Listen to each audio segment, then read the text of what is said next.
excited to be able to welcome you on behalf of SEIU. I'm Josh Bernstein. I'm SEIU's Immigration Policy Director. And on behalf of the union, it's wonderful to have you all here. It's wonderful to host Pat and ACS. SEIU, as you may know, we're an immigrant union. We have a very large percentage of our membership are immigrants. And we've been heavily involved in the fights and the discussions that you're going to be hearing about for the rest of the day. We have been, we invested heavily in the fights in Arizona and in Alabama and elsewhere in the anti-immigrant wave that swept the country a few years ago. We've also been engaged heavily in the efforts to move forward a more immigrant-friendly vision of what states can do. In almost every state where there's been action, our membership has been engaged in the efforts to try and make state laws that are welcoming to immigrants instead of alienating to them. And you have an amazing, wonderful panel, which a couple of them are new to me, and others I've been working with for many, many years, longer than I probably want to even admit. And it's going to be, I can guarantee you, it's going to be informative. If you follow this issue, you know that these are some of the people that are the most expert in this question of the intersection between federal and state immigration policy and law. So I'm not supposed to talk much, so I'm going to just give it up right now to Caroline. Thank you so much. Thanks, Josh. I'd like to welcome all of you to our program today, From Papers, Please, to Dream and Trust, Understanding the New Immigration Federalism. We're very happy to be partnering at the American Constitution Society with the Center for American Progress, and very thankful for generous support from the Ford Foundation to enable us to put on this event today. I'm Caroline Fredrickson. I'm the president of the American Constitution Society. I'd particularly like to thank Josh and SEIU for so graciously hosting us today, and to our friends at CAP, particularly to Angie, for being such fantastic partners in putting together this event, other events, and really being such a leader on the issue of immigration. As for ACS, if any of you are not familiar with us, we were founded in 2001. ACS is a national network of lawyers and law students, policymakers, and judges who believe that the law should be a force to improve the lives of all people. And we work for positive change by shaping the debate on vitally important legal and constitutional issues, like the one we will discuss today. In recent years, as you are all aware, there has been a wave of punitive and state and local immigration laws that has gone down to defeat in the federal courts on the theory that they were preempted by federal law because immigration is a national matter. Many immigrants' rights advocates and scholars worked hard to ensure those victories, including some of the panelists on today's program. But since 2012, there has been a proliferation of pro-immigrant state and local policies, such as measures limiting cooperation with federal immigration enforcement officials and new policies allowing immigrants access to driver's licenses, in-state college tuition, and professional licensing regardless of legal status. So today we hope to explore why the states and localities passed anti-immigrant laws in the first place, and what might explain the shift to the more pro-immigrant policies we're seeing now. We will examine the legal theories and the policy arguments to understand the potential of immigration federalism to promote pro-immigrant policies with or without comprehensive reform at the federal level. But before we begin our panel discussion, we are very honored to have with us today a visionary leader on these issues, Delegate Ana Sol Gutierrez. Ms. Gutierrez was born in El Salvador, is serving her second term in the Maryland House of Delegates, where she represents District 18 in Montgomery County. She became the first Hispanic American woman elected to the Maryland General Assembly in 2002, and is the first Salvadoran American elected a public official in U.S. history. Ms. Gutierrez has over 30 years of experience in the public and private sector. During the Clinton administration, she worked at the Department of Transportation, where she was appointed to lead the agency's safety, regulations, and research and development programs. And before that, she had been elected to the Montgomery County, Maryland Board of Education, where she served both as president and vice president. In the Maryland House of Delegates, Ms. Gutierrez is sponsor of the Maryland Trust Act, which would restore community trust in our local law enforcement, and has been working as a leader on getting driver's licenses for undocumented immigrants. So I would like to now welcome, and hope you will join me in welcoming, Delegate Ana Sol Gutierrez.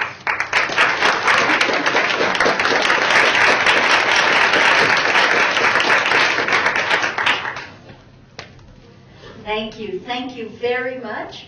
I am just so excited to be here among friends.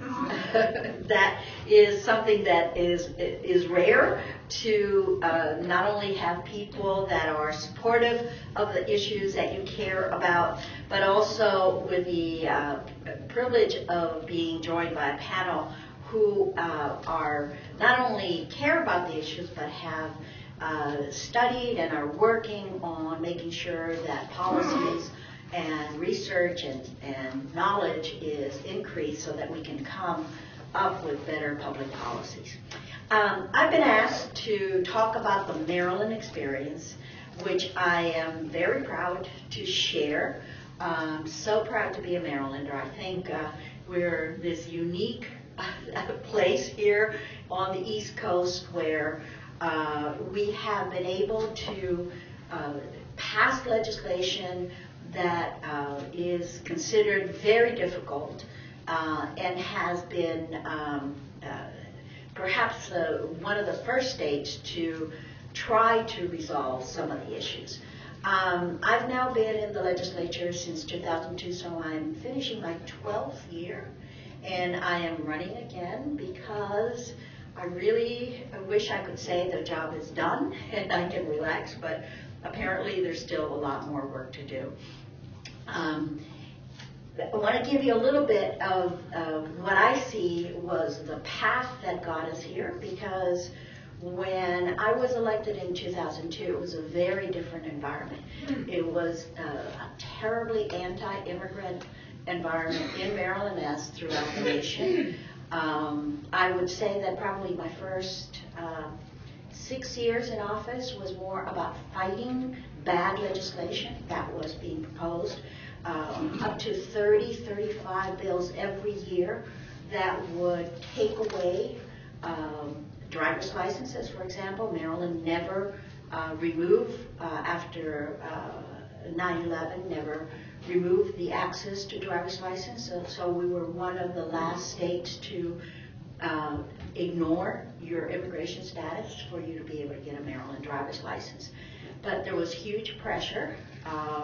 We had a task force that helped us to look at what were the issues, and it was a very good initiative because it served us to be able to refer to the recommendations of the task force under a Republican governor, Governor Ehrlich, that said that public safety trumped immigration concerns. And therefore, we were able to push back on bill after bill that would have taken it away. There were many other bills, E-Verify.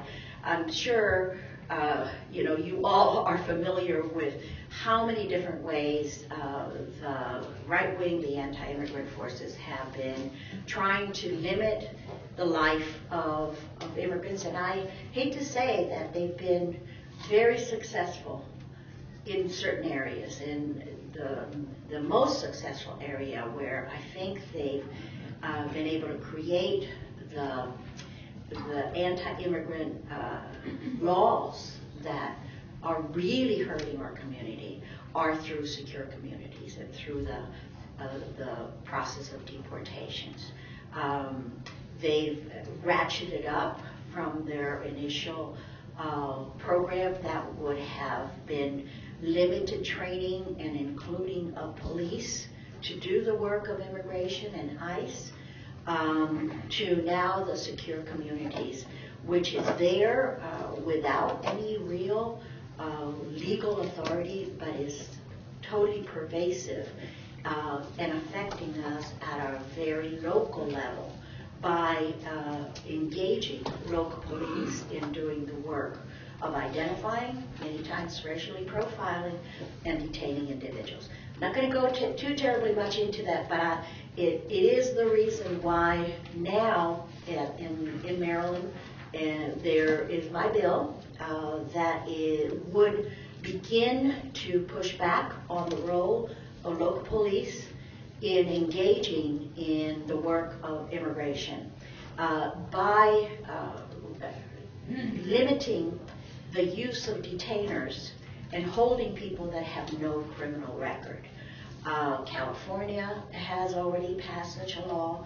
Connecticut, the governor took initiatives, one of the first initiatives, to question the use of detainers for that holding of an individual until ICE came. My bill has very serious difficulties in getting passage. I think not only is immigration law something that the general public doesn't understand, and therefore most of my colleagues don't understand, but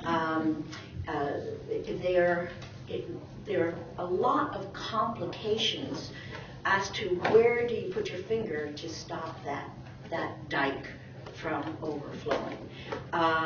We started with a very broad view that has had to get narrower and narrower as some of the legislators in the judicial committees wanted more and more specificity, wanted to ensure that there was a list of the crimes that a person who would have committed these crimes would need to be detained. We're now at a final point where we really want to engage the Department of Corrections, which is where a lot of the individuals, after they have been charged or convicted of something, are once they've served or they're found not guilty, it's at that point that they are held for 48 hours and ICE is brought in to take them away.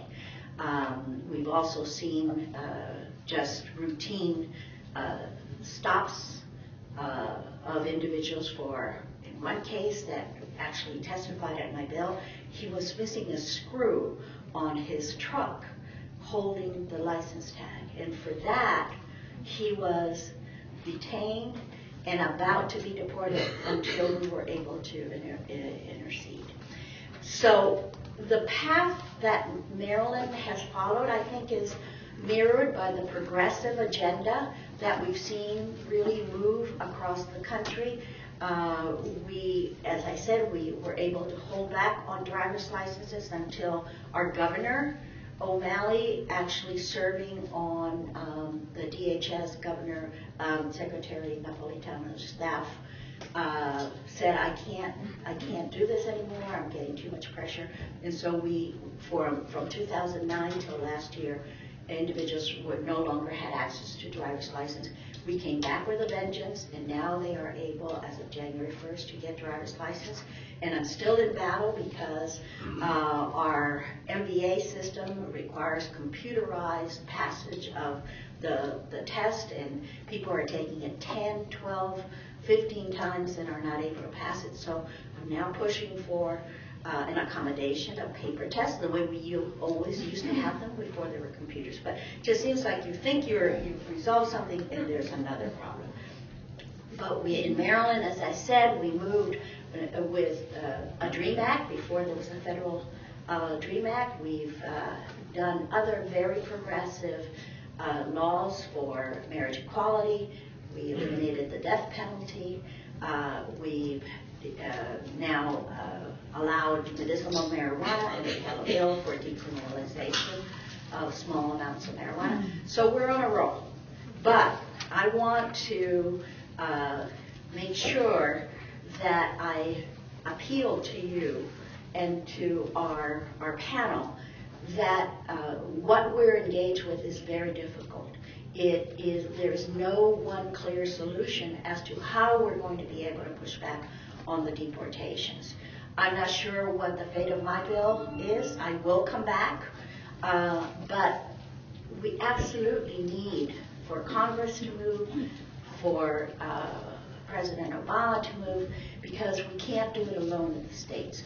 I think many states are demonstrating our frustration and our need to help the population that we care for, but those fingers, federal policies still come and affect the way that we want to have our states protect civil rights and human rights. The fingerprinting, that is the basis of the deportations between local police and ICE. That's still going on.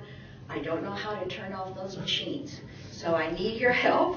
I think that it's going to be a grassroots support for these issues, and that's why I'm just so delighted to be here. I'm going to sit down and listen to the wonderful recommendations that our panel has, and I engage all of you, especially if you're in the Washington area. I don't care if you live in Maryland or not, but if you're interested in this issue, please contact me. I need help. I need volunteers. Thank you very much for listening.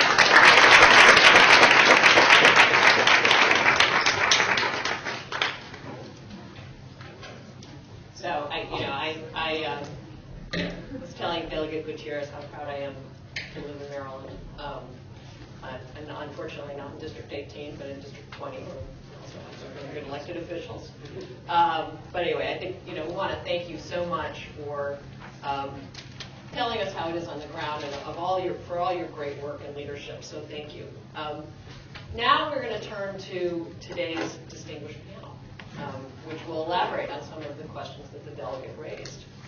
And to lead us through our discussion today, we have a true advocate and expert, Angela Maria Kelley.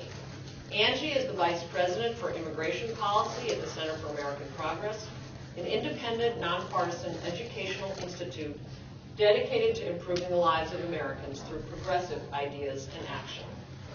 Prior to joining CAP in 2009, Angie served as the Director of Immigration, the Director of the Immigration Policy Center, and prior to that was the Deputy Director at the National Immigration Forum.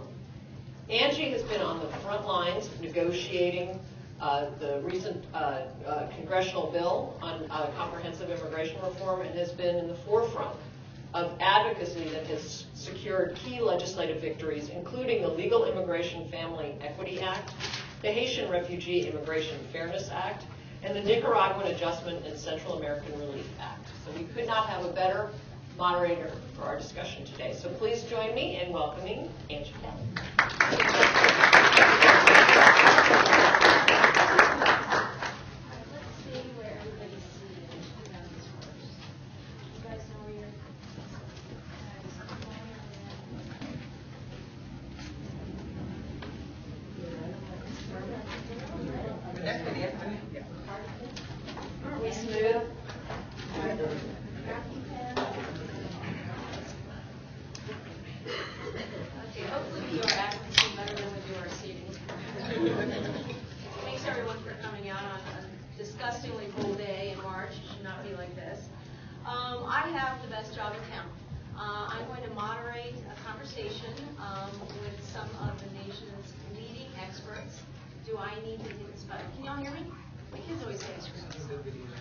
There we go. Oh, wow. I'm even louder. That's great. So this is an honor. I'm going to lead the conversation with some of the nation's leading experts on the intersection of state and local immigration laws and federal policy, which is a hot topic, as we all know. So I'm going to give super brief introductions, throw out a couple questions to each of the panelists, and then we're going to go from there. So it's going to be kind of an Oprah like being a law school style discussion because we're here at this this beautiful table. But I hope it's informal, and I want you guys to jump in at any point along the way. So, to my left is Karthick Ramakrishnan. Close? Very close. There you go. He's the Associate Professor of Political Science at UC Riverside. He's the current Director of the National Asian American Survey. He's an expert on research related to political and civic participation, immigration, and racial and ethnic studies. And he is one of the smartest and kindest guys that I've had the pleasure of working with for many years. To my right is a new friend, but I think we're going to have a great long relationship as well. Pratheepan, Gulasekaram, close. I call him Deep. That's why we're going to be friends. And he's an associate professor at Santa Clara Law School. He's an expert in constitution and immigration law. He's done extensive research and writing in the constitutional and political dimensions of local immigration law and the relationship to federal immigration law. So he is our legal beagle. However, not to be outdone by another legal beagle, Kamal Essaheb. Last name? I just learned that Kamal is a native of Morocco. He came when he was 11. Lorella, who I'll introduce last, also came when she was 11. But as Lorella liked to point out, it was years after Kamal, which is much younger. Kamal is an immigration policy attorney at the National Immigration Law Center, or NILC, as we like to refer to it. And Kamal and NILC are really at the forefront of advocacy for positive state change, for positive federal reform, pushing back on state anti-immigrant bills through litigation, and then pushing back on anti-bills in the federal state and Senate. I mean, they're in the federal Senate and House. So they are an extraordinary group. And Kamal, it has been just terrific to have you join pretty recently, Milk. You've really added a lot of firepower. And then to my far left is my dear friend Lorella Praeli. And she came to the United States from Peru when she was 11. She co-founded and directed the Connecticut Students for a Dream. And she is now the Advocacy and Policy Director here at United We Dream, and one of my most terrific colleagues. All right, guys, so let's get started. Let's try to dissect a lot of different issues about what's happening at the state level. And Karthick, I want to start with you. Let's just start with the basics. How has the landscape changed? And just describe a little bit for us the arc of the anti-laws becoming more positive and where we are today. Great. Thank you, Angie. And it's been a thrill to work with you and the rest of the CAP immigration team on this report. So in terms of, I think one thing to kind of set the stage, I've been researching on this for, I guess, a decade now. I started at the Public Policy Institute of California, where before localities became a hotspot to study immigration policy, at PPIC, I was doing a research project to see, given the high proportion of immigrant destination cities in the state, what were local governments doing to try to integrate and to reach out to these populations. And California, in many ways, is a leading indicator of the rest of the country, but it was not doing that much. Many of these local governments were clueless, to put it bluntly, in terms of their immigrant populations, and were very far behind. But that was in California. There wasn't much attention being paid at the national level. And I almost feel like there's a kind of whiplash that we have in terms of we pay attention to all this legislative activity happening in DC, things fall apart, and then there's a lot of stuff happening in the states, either good things or bad things, and that's where the spotlight then shifts. And we shift back and forth and really don't look at this as one integrated piece. And that's one of the things that Deep and I have been doing in this report, but also in some law review pieces before this, is to say these two things are actually fundamentally connected to each other. Not just because of the legal and constitutional framework, but the way the politics around this works. So what we argue is that the conventional wisdom on a lot of these restrictionist laws happening somewhere between 2005 to 2010 is where we had the bulk of the activity. And a lot of the early reporting was looking at the fact that you had a lot of immigrants moving to new destinations, especially a lot of Mexican immigrants moving to new destinations, and implying that it was this demographic change that inevitably led to all these negative things happening.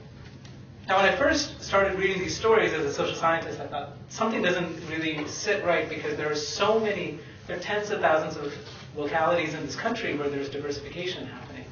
But it's only a small subset of those where you see these kind of controversial things occurring. So what we have analyzed over time, and we've shown this using different kinds of data at the local level and the state level, is that it's not the newness of immigration or the number of Spanish speakers you have in your locality that makes a difference.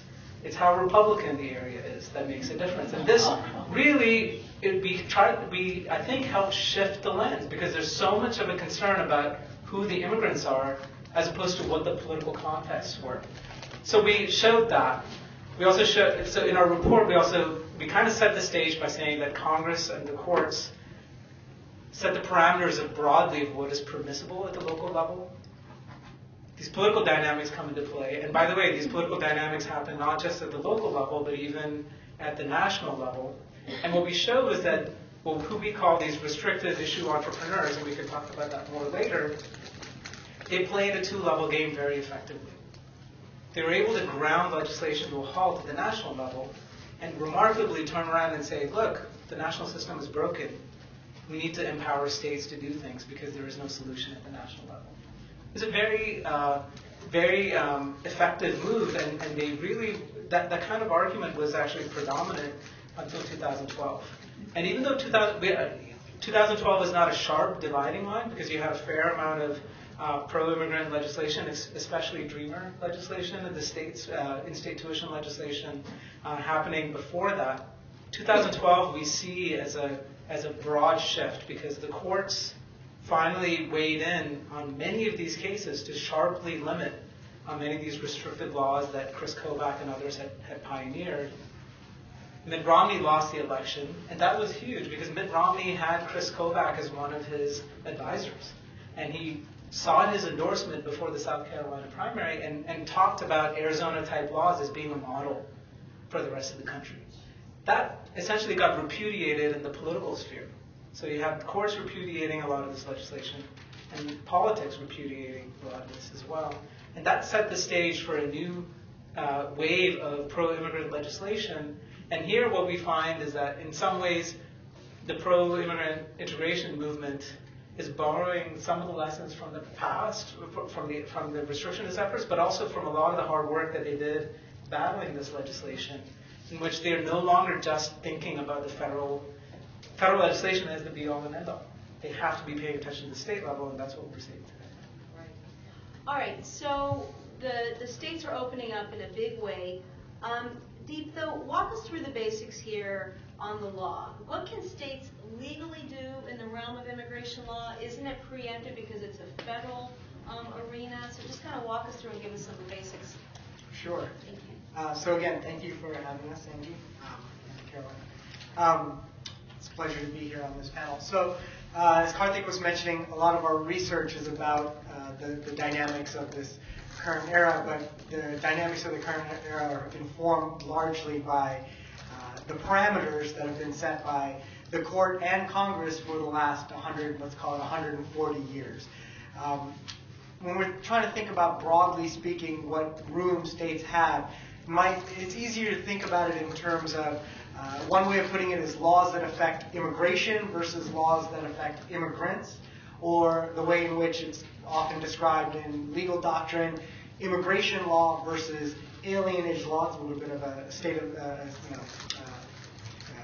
a legal term, alienage law, but essentially getting at the same idea, right? That there is a realm in which the federal government is supreme, in which states are not allowed to enter. And we may think of this as the idea of the federal government setting entry, exit, numbers, qualifications for entry and exit, for enforcement, and those sorts of questions. Alienage law, or law affecting immigrants, we might think of as the area in which we're dealing with the terms and conditions of simply living in the United States. Right? This can be any number of domestic areas, ranging from welfare, education, living and work conditions, etc. Now, to a certain extent, conceptually, these are related areas, right? That is to say, when a state does something like limit welfare availability for people who are non-citizens, it's highly likely that one of the purposes here is to discourage immigration, right? By the same token, we might argue that when a state allows in-state tuition for people who are unlawfully present or other types of benefits, it's conceptually arguable that what's happening is that it's creating a magnet, right, or an attraction for people to come. And so I say that by way of saying that these are not, hermetically sealed categories, but broadly speaking, we might think of the world doctrinally, conceptually, legally into these two groups of immigration law and laws that affect the lives of immigrants. And I lay out that dichotomy only to say that it's in this sphere of immigration law where it's very clear that states don't really have a place, right? California can't set its own immigration law and begin to decide on its own who gets into California and who has to leave California. But in this other area, this sort of gray area of law, alienage law, there's wiggle room, right? There's play in the joints for states to enact a whole host of legislation on areas like welfare, education, etc. So in that area of law, courts have said that states can do things like limit certain types of public employment for only citizens, right? So cases from the 1970s, 1980s tell us that states can do things like make sure that state troopers, for example, are citizens of the United States, right? Even public school teachers. With regards to welfare, Congress has told us that states can limit availability of their state public assistance programs and can keep undocumented people out of those public assistance programs, even other types of temporary immigrants out of those state welfare programs. And so you have there is some gray area here. And so when you think about a case like United States versus Arizona, which we'll get to in more detail, and the broader types of omnibus enforcement legislation that you saw with SB 1070 or the copycat legislation in Alabama, Georgia, and other jurisdictions, what you see is a very sophisticated attempt at crafting legislation that gets at this play in the legal joint, so to speak, right? And so this is legislation crafted to work in the interstices where the court has previously not had any clear pronouncement as to whether states can or cannot be in that area, which is why for many years, SB 10, or at least 3 years, SB 1070 was viable, and 4 years until the court finally struck down most of it. But there are certainly still places where states and localities still have room to operate. And I think that's what we'll be talking about a little bit more today. That's great. That's a very good foundation for us to start with. Kamal, I want to bring you into this because you all work at the state level fighting against the bad bills through litigation, supporting the advocacy for pro-immigrant bills, but then there's federal action that impacts what happens at the state level. So I'm thinking, for example, Governor Brewer, and her reaction to DACA. I want to talk a little bit about that, and then the Trust Act. So if you can just describe that a little bit for us, it'd be great. Sure. Well, thank you first of all for having me. As Karthick, I think, very eloquently laid out, what happens in the federal sphere, what happens in the state sphere aren't separate. They're interrelated. And part of the justification, as you also laid out, for some of the state actions on these laws governing immigrants is a lack of federal action. But I think we've also seen that federal action in itself, times when the federal government has acted, that also has spurred on state action, sometimes positive, sometimes negative. And I'll give a couple examples. One is the Secure Communities Program. And just very briefly, what that program does, it's an information sharing program. And what it does is, when somebody is booked, by a law enforcement officer, somebody's picked up for an arrest or, allegation of having committed a crime, their fingerprints are run, and that's sent to an FBI database. Well, what the Secure Communities Program did is that information was not only, is no longer only sent to the FBI, it's also shared with DHS. So as the FBI is determining whether somebody, has an outstanding warrant or, other criminal matter, DHS is also running an immigration check simultaneously. And then the mechanism through which immigration enforcement action is taken is through this thing called a hold. So, you have an immigration officer who gets these fingerprints, finds out if the person is either undocumented, the person at the station is either undocumented, or they've committed an offense, or they're being accused of having committed an offense that makes them deportable. That person, that DHS officer, then decides, whether to ask the law enforcement agents on the ground whether to hold that person until ICE can pick them up. So just a brief overview of the program. The program was rolled out in 2008. It was initially a voluntary program, and then a couple of years after that, DHS said, no, this is not voluntary anymore, this is mandatory. So every police station around the country today is participating, whether they want to or not, in this secure communities program. So what were the implications of that? So there've been a couple. One is, like I just mentioned now, this program made people who are undocumented more knowable to ICE, right? It made them more vulnerable to deportation action. It also magnified the deportation or the immigration consequences of things like traffic violations, right? The act of being, driving without a license.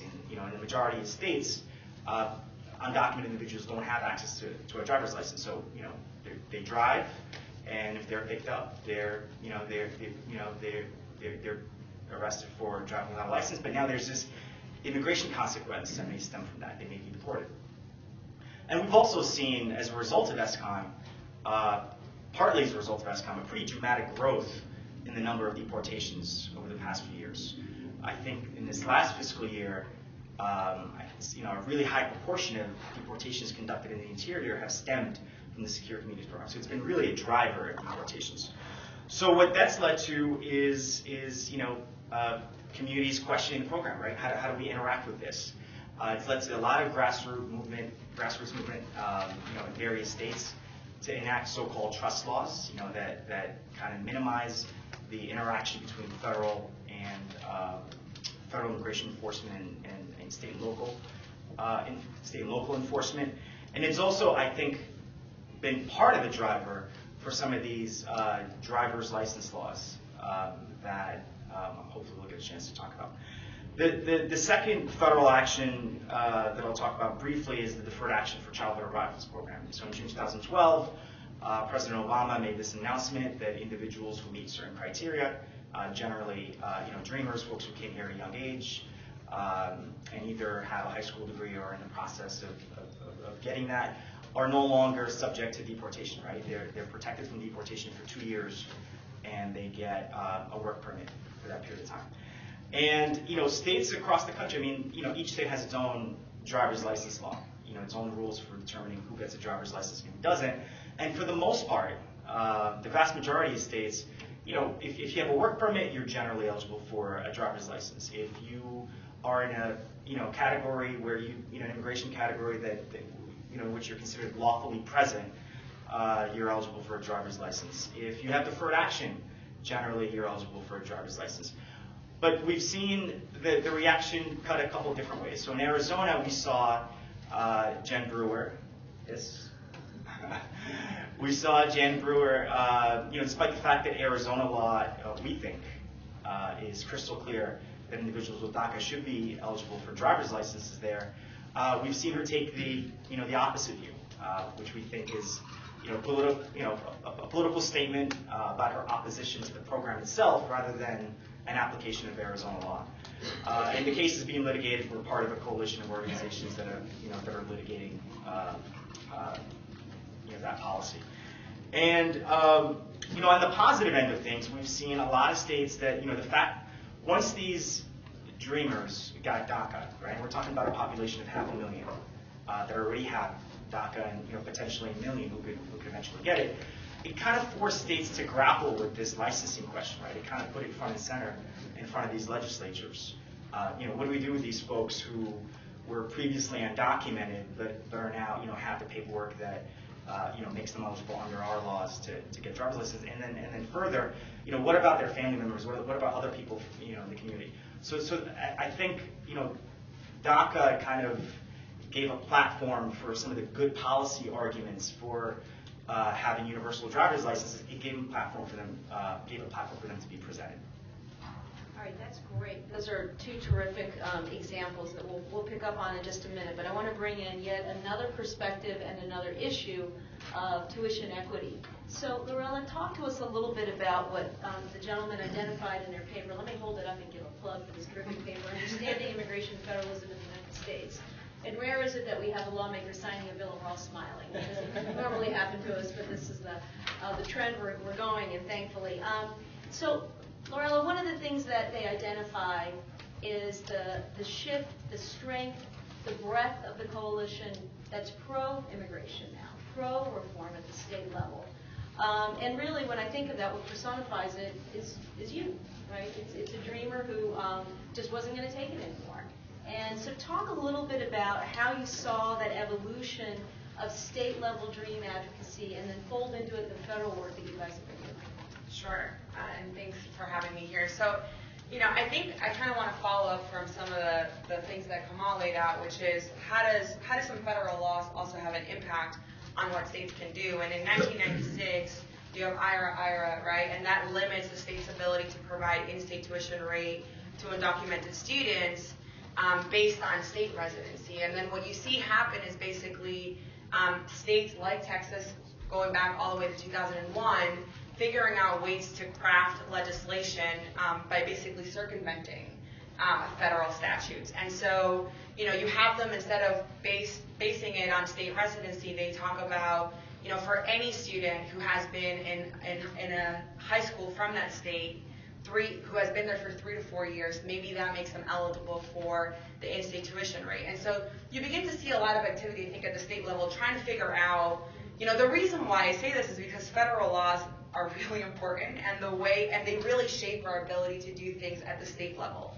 right? So we want good immigration federal reform, but we don't want to end up in a place where we have kind of these 1996 laws replicated again or exacerbated. And so you begin to see a lot of dreamer advocacy, I think, way before I was really around.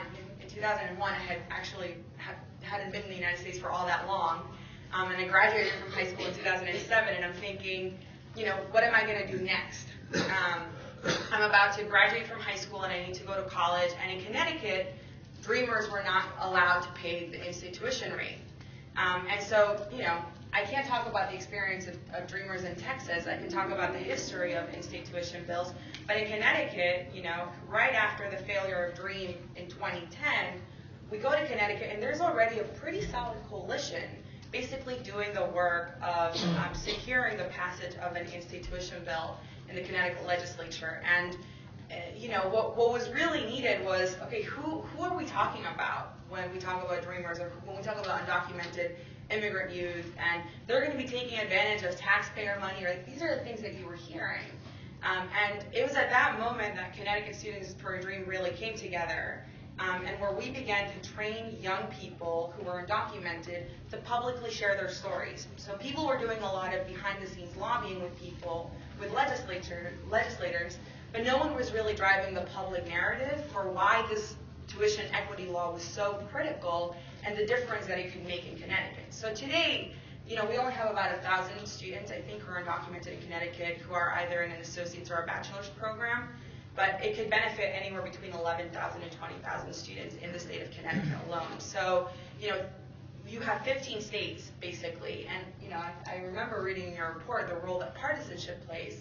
In 11 of these states, I believe, they're Democratic controlled legislatures, and then in 4 states, they're Republican controlled.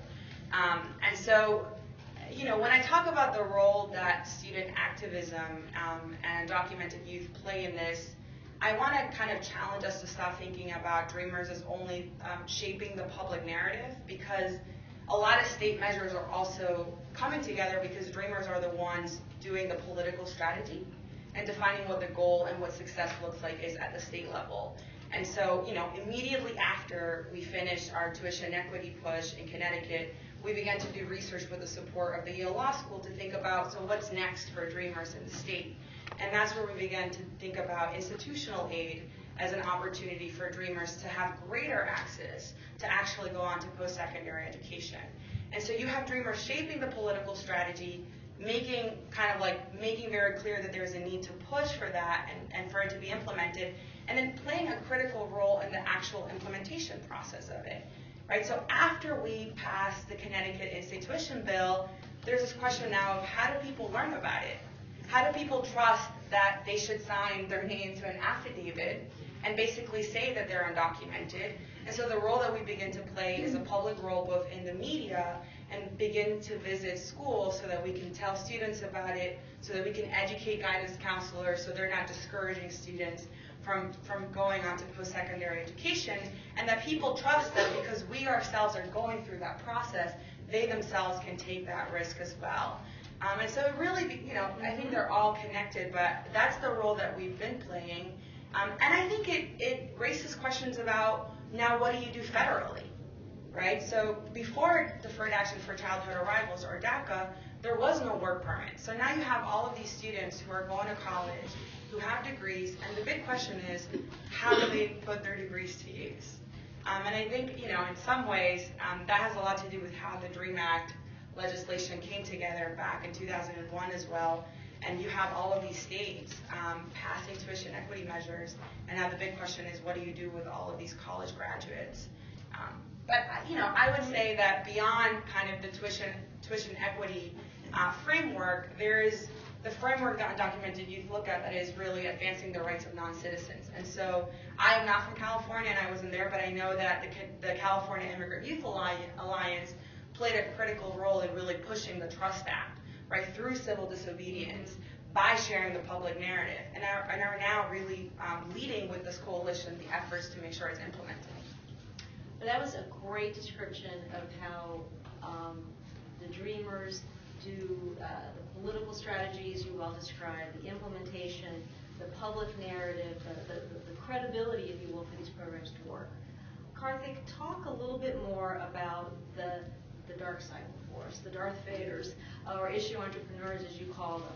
Who are they? What do they do? Describe their strength today. Have they been knocked back on their heels by folks like Lorella? So let's just get a balance on the other side, if you will, who the bad guys are. Sure. Yeah, we have a very specific definition that we do in this report, and also I'll mention, if you go to my website, for example, which is just my first name, karthick.com, you'll see our Arizona State Law Journal piece and also the NYU Law Journal piece, free PDFs, and there's a ton of things where we really dig into this. So we call a specific set of actors restrictionist issue entrepreneurs. I mean, if you're talking about a rogues gallery, I mean, there's so many, right? But we don't look at people like Jan Brewer, for example, or Russell Pierce. Who we talk about as issue entrepreneurs are people who are critical to playing this two-level game and to proliferate legislation. And kind of the premier actor in all of this is Chris Kobach. Now, some groups like the Southern Poverty Law Center have called him a purveyor of hate. And we think his power goes well beyond that. It is not just someone who is anti-immigrant and is just spewing hate. He's actually very sophisticated. So he's a law professor, he's a Rhodes Scholar, and he's used all of that expertise. I don't know if it's for good use, but he's put it to use, right? And part of the effect has been the courts got confused for a while with the kind of, so there was an entrepreneurship, there was innovation happening because the courts had not seen these types of laws before, especially the kind of mirror theories of enforcement. Those were new things that were coming onto the scene. And the way that these legislation were crafted, so Chris Kobach, what's interesting is that when people look at copycat legislation, they say, wow, these things started looking so similar to each other. Well, it helps to have a common author. And Chris Kobach was a common author, not just for the state level legislation, but if you look at Hazelton's Law, Farmers Branch, and other places, you had this issue entrepreneur who was testing out legal theories, identifying places that would be most receptive to this, and even trying to get new places to pay attention to this work. So you see legislators in places like Arizona and Alabama grateful for someone like Kobach to provide the legal expertise. You also have situations like what happened in Alabama. Normally, when you have legislation that gets drafted and passed, interest groups have some role to play in terms of crafting that legislation. In Alabama, the big businesses didn't. They were caught off guard because they weren't really part of drafting the bill. So if you look at some of the news reporting on this, it was a legislative champion in Alabama, corresponding back and forth with Chris Kobach, who happened to be on a duck hunt. He took his laptop with him and went back and forth to craft this legislation, right? So it's precisely not the kind of homegrown effort where growers, other businesses have a chance to weigh in. And that's why you see, so that was the initial power in which there was a legal innovation happening, and you had individuals like Chris Kobach who were shopping things around. You also had people like like Tom Tancredo, who had done a lot of work at the federal level to grind legislation to a halt. And you had radio and television personalities who made places like Hazleton a household name. So they were powerful for a while. But part of where the pushback started happening, the courts were the ultimate backstop. But you also had businesses and other local actors starting to push back. So even in Arizona, when there were attempts to go even further, you had these coalitions of not just civil rights organizations, religious organizations, law enforcement, and that's key to emphasize. In the work that I did in California in 2003 and 2004, it's no accident that these laws are called the Trust Act, because law enforcement wants to maintain trust in local communities. And they do not want to be playing immigration cops. It makes their work harder because they have much more serious crimes that they're trying to solve, and they depend on the trust of local residents to solve what they feel to be much more important crimes like murders and very serious crimes. So these coalitions of businesses, clergy, civil rights groups, law enforcement came together and started pushing back. But ultimately, it was this national kind of boom that happened with the Supreme Court and with the national election in 2012 that turned it around. Now, one big question is, are we starting to see issue entrepreneurs on the pro-immigrant integration side? I think we're starting to see elements of that. So from what we see, there's a lot of interest to see if Connecticut and California's Trust Acts can be implemented elsewhere. Groups like NILC and others are starting to provide advice and some model legislation. I don't know if it's down to the level of toolkits yet, but I think we might start seeing more and more of that. And part of that is also, we see this perpetual game, it seems now in DC, where there's a lot of hope and excitement that something's going to happen. And then for various reasons, things don't happen. So I think you have a lot of interest, you might even call it impatience now, at the state level to say, we can't wait around. And even if you did have comprehensive immigration pass, there are a lot of things that pro-immigrant advocates are starting to pay attention to that need to happen on the ground, regardless of whether DC acts or not. All right, we're going to get to that about what's going to have to happen on the ground if we get a bill or not. I want you guys to make predictions on what will be the case if we get a bill or not. But Deep, I want you just to help us understand the Supreme Court decision in U.S. v. Arizona. You brought it up in your opening comments. We won, I think, 3 out of 4 provisions were struck down. What remains, and how worried should we be about it? Mm-hmm.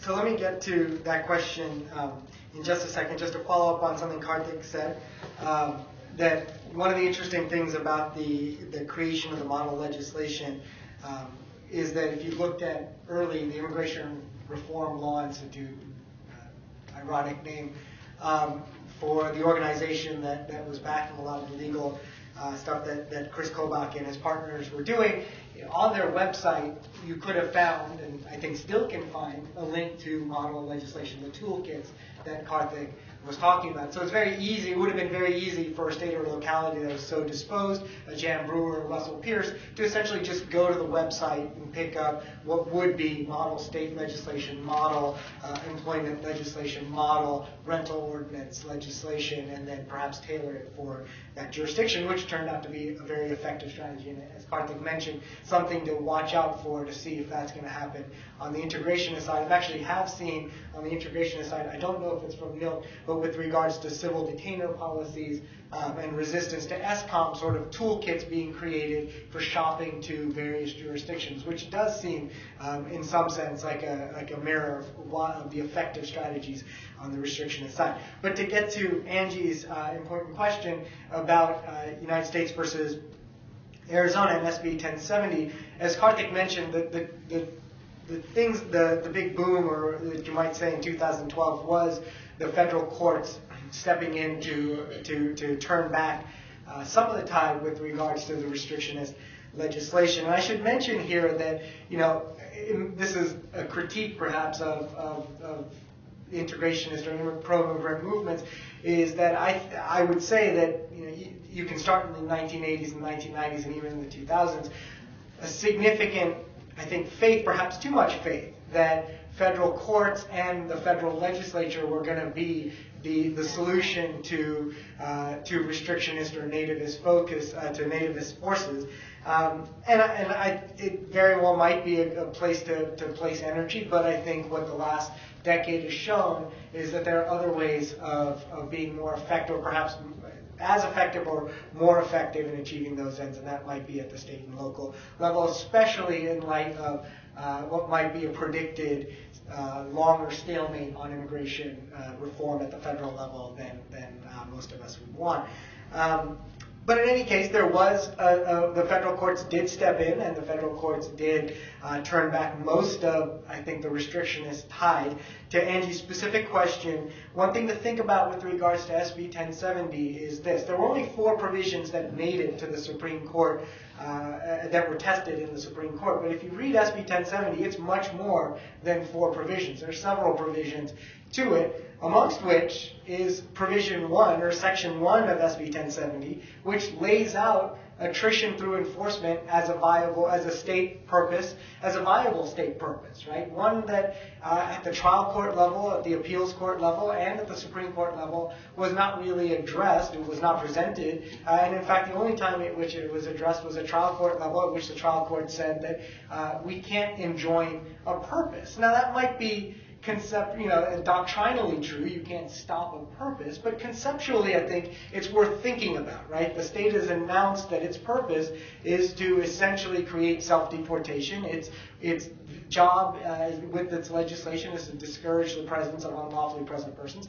And I think that's a significant thing, that purpose statement never gets litigated beyond that. There's also a provision that prevents localities from the state from enacting sanctuary types of legislation. So preventing some of the resistance to ESCOM things that Kamal was talking about. That's also significant, not challenged in the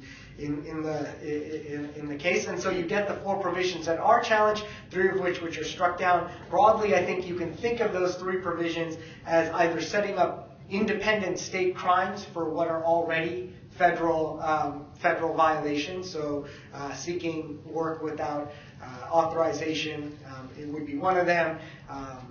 Not having certain registration and certain papers to prove lawful presence, already federal crimes. Whether the federal government chooses to enforce or how they choose to enforce those is a separate question, but certainly you had a group of provisions out of those 4 that were based on the state creating its own independent state crimes, which could be prosecuted by the state, and then also another provision which allowed state law officers to essentially make determinations of unlawful presence. That is to say, they were empowered to arrest people on their own assessment as to whether that person was unlawfully present. If any of you have worked in immigration law, you'll know that determination is extremely complex, even for immigration attorneys who spend lots of time teaching, working in that area. It's not something that you can take 2 factors and immediately make a decision as to whether somebody's unlawfully present or not. So those 3 provisions are struck down. The provision that's upheld is the provision that essentially requires local law enforcement to check immigration status when they come into contact with an individual, right? So they have to enter their name into a federal database and to check what their immigration status is, which immediately informs ICE, and then sets into motion a set of events like having detainers that the representative talked about before. That provision was upheld, but the court said, it could be open to future challenge based on the allegation that these sorts of provisions, especially when enforced at the local level, have the tendency to produce racial profiling or are enforced in a racially discriminatory way. But in order to make that proof, you need evidence, right? You can't just claim that it's being enforced or has a theoretical possibility of being enforced in a racially discriminatory way. And so you now have litigation that's following up on SB 1070 that's attempting to make that claim, that the way in which this is enforced is inevitably going to lead to racial discrimination, and that is still awaiting a court review.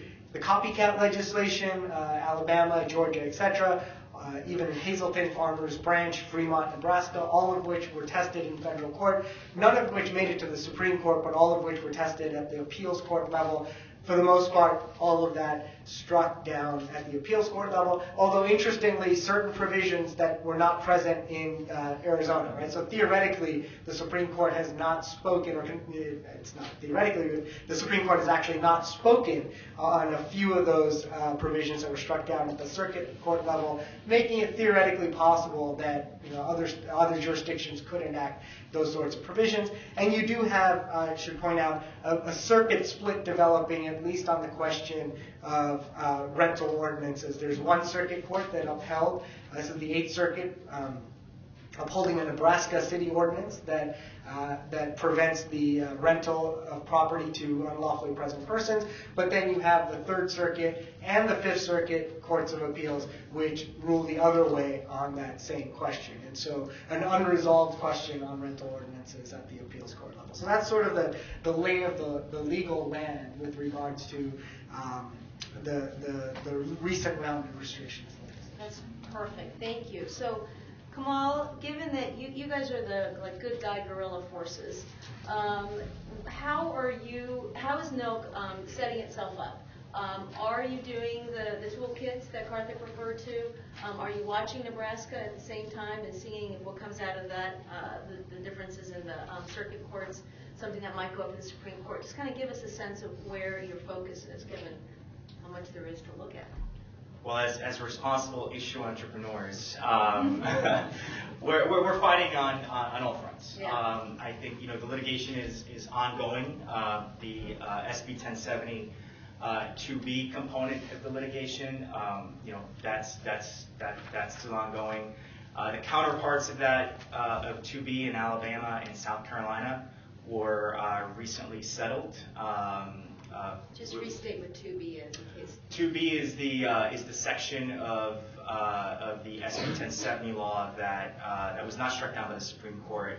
And what it did is in Arizona's case, it required that police run immigration checks essentially for individuals believed to be unlawfully present. And just so in Alabama and South Carolina, the counterpart provisions were settled, which we saw as a big victory, and then the Fremont Farmers Branch and I forget the third ordinances are past the circuit level, I believe at this point. I think beyond that, we're fighting at the state level. We're part of a project of I think now about a dozen states that puts together advocates and fiscal groups that tries to push forward, and national groups to provide some national technical assistance to push forward some of these more integrationist policies. We do have toolkits on our website on both tuition equity and on driver's licenses. Folks can find them online, www.nilc.org. I believe we have a lot of legislation there, and all sorts of resources. And then we're trying to fight the good fight at the federal level and make sure that none of these gains that have been made at the state level are undermined by something done federally. One of the developments at the federal level, one of the developments that have been part of this immigration reform conversation is this appetite by some federal legislators, particularly Republicans in the House, to expand state authority to enact immigration laws, essentially undoing the Arizona Supreme case. So the legislation is called the SAFE Act, and we're monitoring it very closely and making sure that that no part of it is part of immigration reform. Excellent. Lorella, last question to you, and then we're just going to do quick down the line here. Talk a little bit about some of the non-legislative federal relief that you and others are focused on. DACA-like relief for your parents, detainer reform. Just talk a little bit about how you guys are organizing on that. Sure. So I think that the framework that we use at UWD is how do you bring down the number of deportations and how do you increase the number of people with status? And there are many ways to do that, but when we're looking at federal reforms, we're looking at federal enforcement reforms to bring down the number of deportations and we're looking at basically an affirmative administrative relief program to bring up the number of people with status. So just like the president did with the Deferred Action for Childhood Arrivals program, he has indisputable legal authority to do more.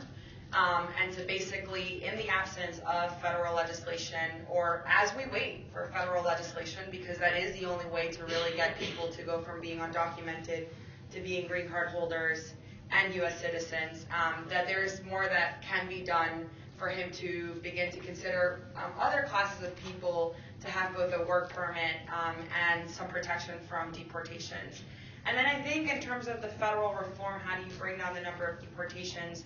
You can look at, I think it would be great if the administration decided tomorrow or today, we're going to end the Secure Communities program, a program that has just been done terrible. I don't think there's like a nice way to put it. It has just been detrimental to the community. It has had terrible impacts at the local and state levels. And I think the stats for places like California, where the Trust Act has been passed, I think the LA Police Department is not honoring 80% of ICE hold requests. And it's statewide in California, I think the number is about 51% of ICE hold requests are not being honored because of the Trust Act legislation that was successful there. So, I think looking at programs like that, I think the goal for United We Dream is to eliminate those programs, not only to really, other ways to do that is obviously to do detainer reform, but I think at this point, the programs have socialized people locally in such a way that even if you were to reform it, the big question that becomes, can ICE, local ICE agents and local authority actually implement it in the new way that you want them to be implemented? I kind of want to also talk about, in Arizona, I think about 2 weeks ago, the Arizona state legislature introduced their Trust Act. And so I think if there are organizations here like CAP and SEIU and others, and United We Dream, our sponsorship of those kind of state efforts makes a big difference. I remember in California, no one really wanted to kind of step in and endorse the Trust Act efforts, and it made a big difference when national organizations were supporting state and local efforts for those to actually succeed. So there's a lot that the administration can do today as we continue to push Congress to do more on the federal immigration front and to actually have a comprehensive solution to this issue. And that includes really looking at, eliminating the Secure Communities program. There has been an increase in criminalizing unlawful presence, either because people just enter the country to re-enter the country to reunify with their families after they've been deported. And so, there's kind of a broad area for the administration to step in and do more there. All right, we're just going to go real quick down the line. Karthick, what happens if there's no reform? What's your prediction that will happen at the state level in the coming months or next few years? Well, I think one of the reasons why I think we continue to see pressure towards reform is, especially among businesses that operate in various states, they really hate patchwork legislation. And here you have patchwork legislation. They have to really worry about that. So I think there'll be a big push for that. But in the absence of reform, one thing we haven't talked about as much, we talked a little bit about in the report, are these Welcoming America initiatives. And that's important because we've talked so much about the law, right, and regulations at the local level, but you have a lot of localities that are going well beyond the law. They're thinking about workforce development and reinvigorating regions, repopulating regions that have lost a lot of populations. And so I think there'll be a lot of model efforts that we'll evaluate and learn from and probably see more and more of in the years to come. Deep, are we going to be able to defend in the courts the pro-immigrant bills that have passed, or are we running into federal preemption problems on our side? Yeah, so I think one of the concerns always with the integrationist ordinances is that conceptually you're making a very similar argument. If you think that SB 1070 or Hazelton is unconstitutional, then at some level of abstraction, then of course an integrationist ordinance would be problematic too. And so I think it's important to think very carefully and more nuanced about what's happening with these ordinances and how we might think about immigration federalism as a tool for a progressive end, and perhaps stay away from more broad assessments of whether states and localities have any role whatsoever in the immigration sphere. Right? Clearly, they don't with regards to admission, but beyond that, it might actually be helpful for integrationist movements to think about the role that states and localities have. Now, I do think that you can make a very sound argument that there's a significant difference between the integrationist, legally speaking, between the integrationist ordinances and the restrictionist ones. One of them is simply the fact that most integrationist ordinances, if not all, are essentially agnostic to immigration status, right? That is that they generally depend on state residency, not on any immigration status. It's the absence of talking about immigration status, obviously, that gets restrictionist forces, Chris Kobach, etc., quite exercised about these types of laws. But the fact that they don't mention immigration status is shields them from significant attack. They clearly, however, still evince a countertrend to the general, what we might think of as the general federal desire to either have unlawfully present persons discovered, or to keep out entrance without inspections, or to reduce visa overstays, right? Because we might say generally the INA, the Immigration Nationality Act and federal law, that's what it's intended to do. But if we look more carefully, specific federal law actually contemplates the presence of undocumented people in very specific ways and allows for states to make provisions and benefits for those people. And so in that sense, I think the integrationist laws are on much firmer footing. The other thing that we might think about is that any enforcement legislation on the restrictionist side inevitably has to use a federal apparatus, right? Because even with SB 1070 discovering or helping to discover unlawfully present persons, Arizona doesn't have the independent authority to then take that person out of their jail, put them in a flight, and fly them to Mexico or in a train or a bus, etc., and fly them to another place. Only the federal government can do that. And so restrictionist legislation, especially enforcement type of legislation, inevitably uses those federal resources because at some point they're going to be subjected to immigration judges and the removal and detainer system. But the integrationist ordinances do not. Now, I will cap all this by saying that one of the things that, and lots of us have addressed it, but it's worth sort of thinking about again, even with that section of SB 1070 that's been upheld, that is the checking of immigration status, we might also say that there, I think it's arguable how important that provision is in light of ESCOM. And so if we think about secure communities, in many ways it obviates the need for states to actually enact their own legislation.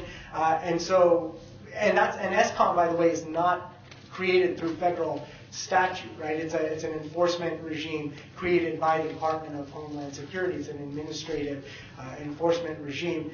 And so perhaps at some level, the restrictionist forces are willing to give up on some of these efforts if ESCOM is effective at doing what it's doing, and it appears that it is being quite effective at doing what it's supposed to do. All right, I'm going to open it up in just 1 second. But Kamal, I just want you to give a quick legal context to what Lorella was suggesting the administration can and should do. So can you just tell people what's a general legal framework for the president to lower the number of deportations or expand DACA-like relief? Just give folks a little sense of that, and then we'll open up to the audience. Well, we share Lorella's view that the president can do a lot more than he has been doing to decrease the pain that's being felt in the community from these deportations. And one simple thing, or I guess one obvious thing, would be expansion of the DACA program. It's not clear what are the limits of his ability to expand the DACA program, but we think that they're certainly greater than the DACA program as defined or as implemented today. On the more enforcement, on the enforcement front, I mean, there are a few things that can be done. There are great memos out there, well, pretty good memos out there by various arms of DHS that are, for example, there's a prosecutorial discretion memo that tells officers that they need to, only devote their resources to certain high priority individuals. Those have not been followed. So I think one simple thing that the administration can do is just ensure that its own rules are being followed. You can't have a law enforcement agency with tens of thousands of officers, each following his own rules, right? We can't have tens of thousands of sets of rules out there about how to enforce the law. So I think that would be one simple thing. And another thing would be instilling, which is related, a mechanism for accountability, so that officers that do stray from priorities, that do stray from the rules, are somehow held accountable, to the agencies and to us, the taxpayers. Excellent. All right, you guys have done a great job, but I bet the audience has some questions. So let's see. Yes, ma'am. You monitor state legislatures, obviously, and you've given us some very good feedback. My name is Roberta Stanley. I'm a public K-12 education advocate. And because of the diminished capacity of the National Congress, the state legislatures, at the same time there's been an increased capacity of ALEC, the American Legislative Exchange Council, and they do a lot of model legislation that's been harmful to public education. Have you all been monitoring that in terms of what you're up to and your focus? Kamal? Well, I'll defer to my colleagues. Yeah, I'll say in terms of what's interesting, anytime I talk about issue entrepreneurs, people say, well, what about ALEC, right? And the important thing about ALEC in this is that ALEC on immigration largely serves as a venue where people like Chris Kobach and others can identify some potential interest among folks.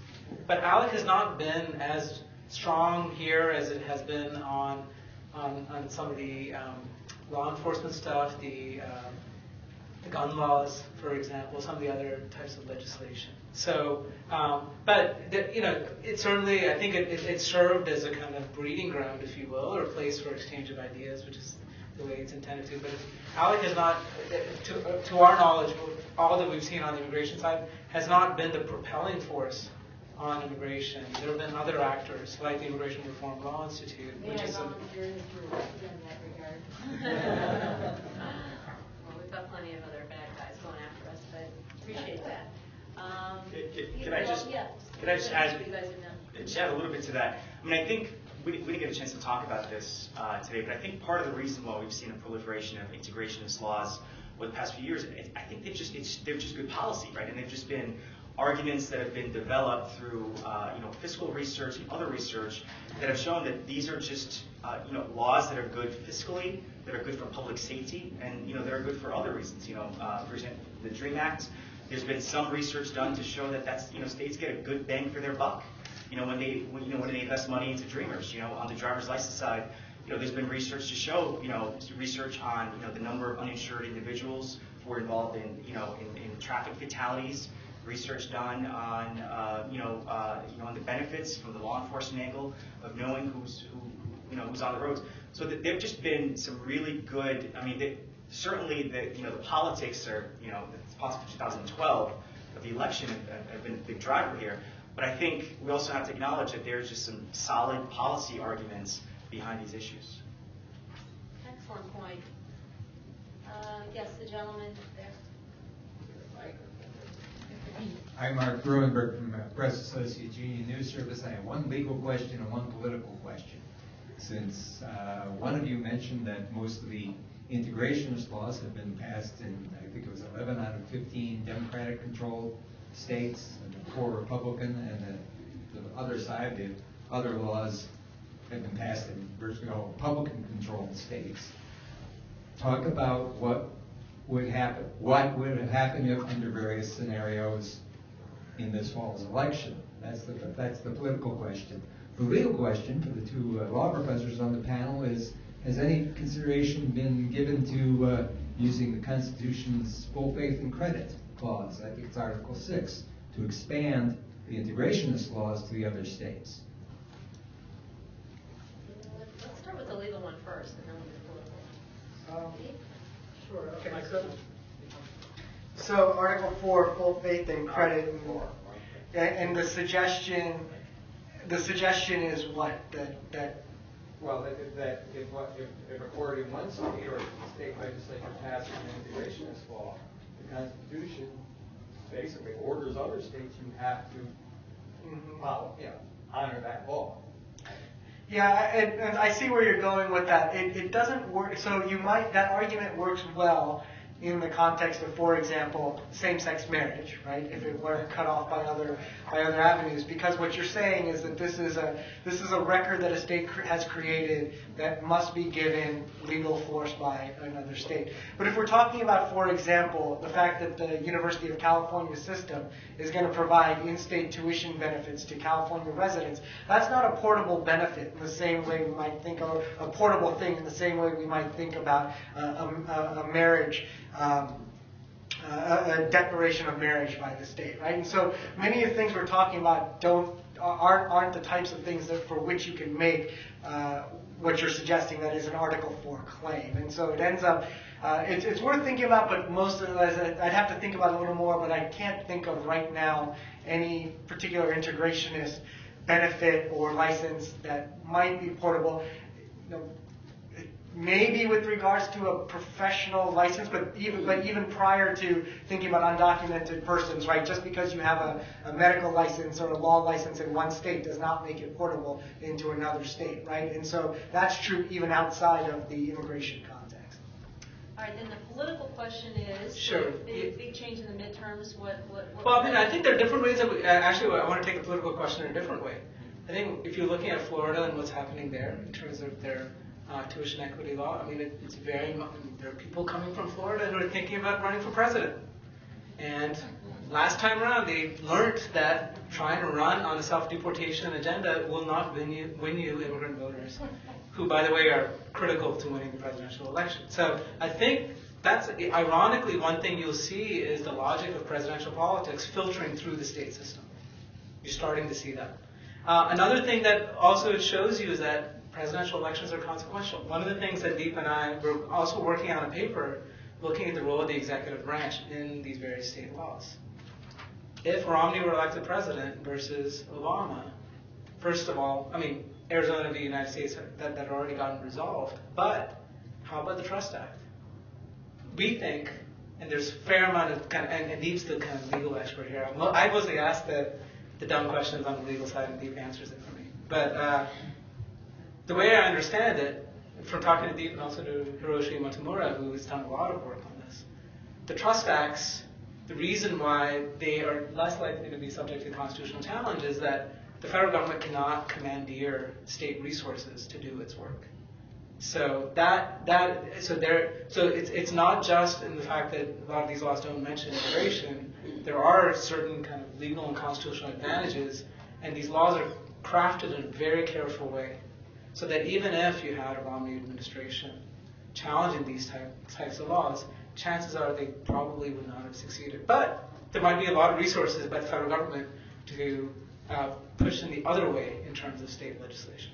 If I could just add, one other thing that's worth thinking about there with regards to the politics of presidential elections is that the decision to use the Solicitor General's office to weigh in on an immigration federalism case is a purely discretionary one, right? So if you look at the history of state and local laws from the beginning of the United States till now, right, there have actually only been a handful, 3 instances, I think, in which the United States has actually stepped in to say that a state law was preempted. In all other circumstances, you're mostly looking at private plaintiffs with the help of advocacy organizations. Maybe the federal government would weigh in as amicus. But the fact that the federal government was the suing party in the United States versus Arizona was significant, right? One, it's rare, and 2, significant because the research shows this, that when the federal government is the plaintiff in a preemption case, the federal government tends to win, right? That is when the Solicitor General's office weighs in. And so in a counterfactual sort of inquiry, we might ask whether the federal government would have been interested in being the plaintiff in the United States versus Arizona if the election had gone a different way, let's say in 2008. Now, that's not to say that Arizona would have prevailed, but it would have been, I think, tougher for the federal government to have found preemption on all those. Certainly, you'd have advocacy organizations still pressing the case. The case likely still would have made it to the Supreme Court, but the presence of the United States made a difference in that case. All right, let's just take a couple more questions. Anna, you have a question, and you're a speaker. Well, I mean, it so much a question, but I guess I want to underline something that is clear for this session, but maybe needs to be clearer. And that's that because of federalism, the states have absolute power to deal with a lot of the issues and not the federal government. Our budget, our taxpayers pay for education, roads, taxes, driver's licenses, a million things. And I think what I'm sensing in Maryland, and I think more and more states are sensing, is that we need to exercise those powers that we have. That, I think, is the good news for this issue. We're still weak in the area of immigration to know just how far we can push, but I think obviously we're learning to do it better, and I want to thank everybody here for the work that they're doing to help us do that. Thank you. Just wanted to make that comment. Unfortunately, what I'll do is I'll have you both ask your questions, you two, real quick, and then we'll wrap up. We're just going to go a minute over. Great. Natalie Canastro with the National Latina Institute for Reproductive Health, and as an organization that works to advance access to health care for all regardless of status, I have a question about how S744, the Senate Bill for Immigration Reform, plays into this debate about restrictionist versus integrationist, state versus federal, because while the bill expands access to, it grants a roadmap to citizenship for millions of undocumented immigrants, many have argued that it creates a more intense enforcement environment for the 3 to 4, up to 5 or 6 million people that could potentially be left off the path roadmap to citizenship. And when we look at things like access to health care, even though folks will be lawfully present on the roadmap to citizenship, they're excluded from health care for up to 15 years or more. So I'm interested in kind of how the Senate bill kind of plays into this debate, given that the federal government has so much power over this issue. All right, good. And then the gentleman will take your question, and then we'll have the panel answer quick. One of the things that's really doing a lot of damage, of course, is the mass deportations. And it seems like one thing which could possibly work on restricting it is the funding issue. We're spending we're funding the 34,000 detention beds, whatever it is, every year. What effort is made to try and limit that funding? And similarly, we doubled, and Bush doubled it, but Obama's continued the budget for ICE. I think it's around $6 billion. It seems like, the Republicans said that they cut off the money, they cut off the benefit. Why don't we have a similar strategy on deportations? All right, why don't we just go down. Lorella, any responses on the Senate bill and its limitations? Actually, I like Kamal answer that. Well, I think, Natalie, I think you said it all. I think this new RPI status, even if we do get immigration reform, right? No version of immigration reform being contemplated, it considers giving people green cards on day one, right? People are going to be in some sort of provisional status. In the Senate bill, it's called RPI status. It's not something that exists in immigration law today. We don't know what bundle of rights really attaches to that status. We do know, however, that people in this RPI status are going to be excluded from virtually all forms of safety net for at least a minimum of 10 years, right? So what that means is states are going to have to make a decision for this huge population, we're talking 7-8 million, about how, what life is going to look like for these people. Are they going to have access to the ACA, which they wouldn't under the Senate bill, or something like the ACA? Are they going to have access to Medicaid? Are kids going to have access to nutrition assistance? All those things. And that's not even to mention the people who are left out of the plan, or in any legalization plan, people say 3 to 4 million, who are going to be facing a heavier enforcement machinery. So to me, I think that just highlights what the importance of the state's role, even after legalization. All right, and what about cutting off the funding? Who wants to take that one? I'll take that. And just one of the things here. So in terms of cutting off the funding, one of the things is that Congress has put things in their appropriations language, and especially the bed mandate is something that they monitor vigorously. But one of the things the administration has been saying all along is that they're going to focus on high priority targets. And so that, you'd imagine that if you're actually very careful about doing that, it'll be more expensive to do. Right? So it's not even about cutting the funding, but to be true to the aims of what you say your stated goal is in enforcement.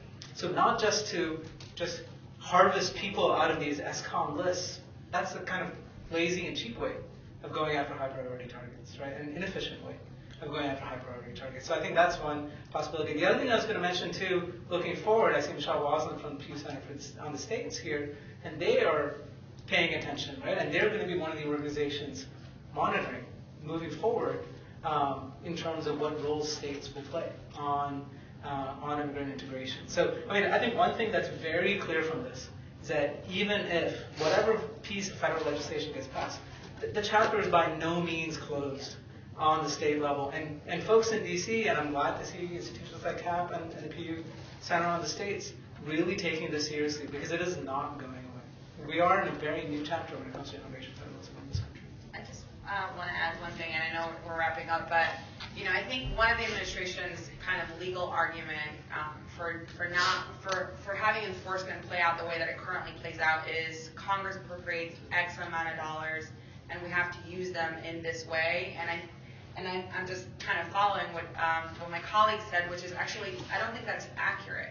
There's no law that says you must arrest, detain, and deport 400,000 people a year, right? The administration is choosing where that budget, how they allocate that budget and where it goes, and whether or not they're really targeting high priority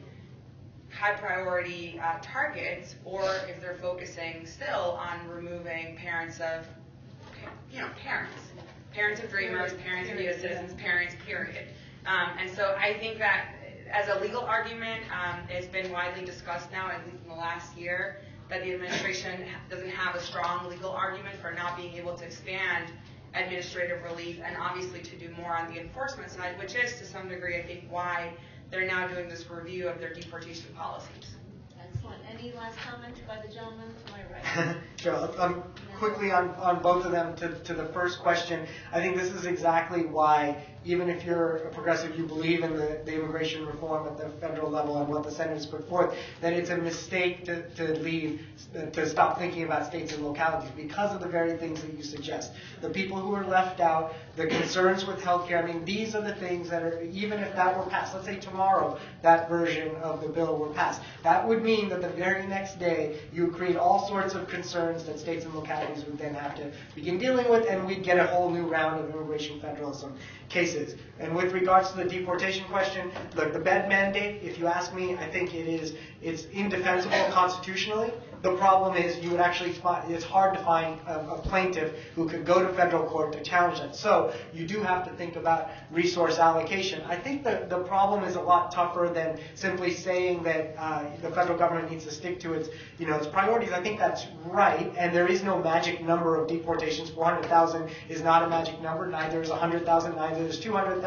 Right? There is no there to say what the president has to do. But it is a question, I think, when you think conceptually about the legitimacy of presidential action with regards to enforcement and giving voice to Congress's mandate. So it's not, I don't know if it's tied to a number, but I think there are competing concerns here that we have to think about. All right, lots of food for thought. Kamal, you want the last word, or you? Sure, I can give a word. Last year, North Carolina was poised to pass a comprehensive restrictionist bill, very much in the vein of SB 1070 of Arizona. After a lot of pushback, the legislature finally turned it into a study bill. That study was released earlier this month, and it showed what we all know and believe, which is these policies are just poor public policy. So that just adds to the evidence, which I think all of us articulated, that these Arizona copycat laws are just not good for the states themselves. So we're right, they're wrong. We're going to keep up the good fight, and this won't be the last chapter. All right, thank you everybody so much. And a big round